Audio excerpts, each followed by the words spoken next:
నెల్లూరు నగరంలోని స్థానిక వెన్నెలకంటి రాఘవయ్య భవన్ నందు ఆంధ్ర రాష్ట్ర ఆదిమ జాతి సేవా సంఘం ట్రస్ట్ బోర్డు ఆధ్వర్యంలో పద్మభూషణ్ గిరిజనుల గాంధీ వెన్నెలకంటి రాఘవయ్య 129వ జయంతి సందర్భంగా ట్రస్ట్ బోర్డు సభ్యులు ఆయన విగ్రహానికి పూలమాలలతో నివాళులర్పించి పూజాది కార్యక్రమాలు నిర్వహించి జయంతి వేడుకలు ఘనంగా నిర్వహించారు.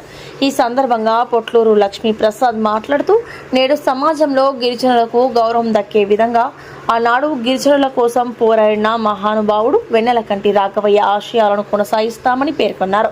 ఈ కార్యక్రమంలో బోర్డు సభ్యులు పొట్లూరు శ్రీనివాసులు, మల్లికార్జునరావు, పొట్లూరు లావణ్య, రాజేశ్వరమ్మ, ఆంధ్ర రాష్ట్ర ఆదిమ జాతి సేవా సంఘం ట్రస్ట్ సభ్యులు, గిరిజనులు అధిక సంఖ్యలో పాల్గొన్నారు. ఆంధ్ర రాష్ట్ర ఆదిమ జాతి సేవా సంఘం తరఫున మేనేజింగ్ ట్రస్ట్గా పనిచేస్తున్నాను. ఈరోజు 129వ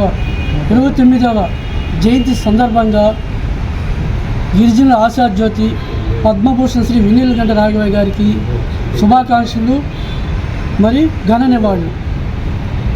అయితే వెన్నెలకంటి రాఘవయ్య గారి అనేవాళ్ళు లేకపోతే ఈరోజు గిరిజనులకి ఎలాంటి గుర్తింపు ఉండేది కాదు. ఆయన స్వాతంత్ర సమరయోధుడు, గిరిజనుల ఆశాజ్యోతి. ఆయన ఎన్నో ఉద్యమాలు చేశాడు. ఉద్యమాలు చేస్తూ తాను జైలుకి వెళ్ళడం కూడా జరిగింది. కనీసం గిరిజనులు బ్రిటిష్ వారు ఇబ్బంది పెట్టే సంఘటన కూడా చూసి ఆయన అనేక సార్లు వాళ్ళని తీసి వదిలిపెట్టడం, జైలు శిక్ష ఆపడం, వాదించి ఆయన ఎంతోమంది గిరిజనులకు విముక్తి చేశారు. ఇంకొక ముఖ్య విషయం ఏంటంటే వెన్నెలకంటి రాఘవయ్య గారు బ్రిటిష్ గవర్నమెంట్లో సిటీ యాక్ట్ ఒకటి ఉండేది. అది చాలా క్రూరమైన చట్టం. అది గిరిజనులకి శిక్ష లాంటిది.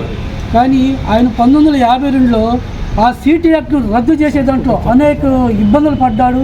అనేక నివేదికలు ఇచ్చి గవర్నమెంట్ చేత 1952 సంవత్సరంలో ఆగస్టు 31వ తేదీ ఆయన యావత్ భారతదేశంలో ఈ చట్టాన్ని రద్దు చేసిన ఘనత శ్రీ వెన్నెలకంటి రాఘవయ్య గారు. మరి ఇంకొక విషయం, సంచార జాతుల్లో యానాది, ఇరుకుల, లంబాడి, సుతాలి మొదలగు జాతుల్ని ఎస్టీలో చేర్పించడానికి అహోరాత్రులు కష్టపడ్డాడు ఆయన.